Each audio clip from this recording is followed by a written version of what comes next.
अस्सलाम वालेकुम तमाम माय यूट्यूब फैमिली मेम्बर्स, कैसे हैं आप सब लोग? ठीक हैं। उम्मीद करती हूँ सब खैरियत से होंगे और बिल्कुल ठीक ठाक होंगे। आज हम जो है, आप सबसे पहले तो मेरे चैनल को सब्सक्राइब कीजिए और बेल आइकन पर क्लिक लाजमी कीजिए। मैं अभी ऋषि मशरूम पाउडर बनाने लगी हूँ।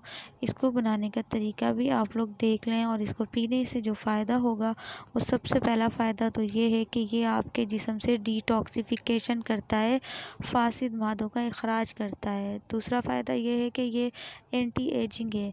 तीसरा फ़ायदा ये है कि ये आपके स्किन को ग्लो करता है, ताकि आप जो है वो बिल्कुल फ्रेश रहते हैं। और इसके इस्तेमाल से जो है हम लोग बीमार भी नहीं होते हैं, क्योंकि ये गेनो मशरूम पाउडर है। और मेरे चैनल को देखने का बहुत शुक्रिया। Thanks for watching. दुआओं में याद रखिएगा। मैं भी आप सब लोगों को दुआओं में याद रखूँगी। अल्लाह हाफिज़।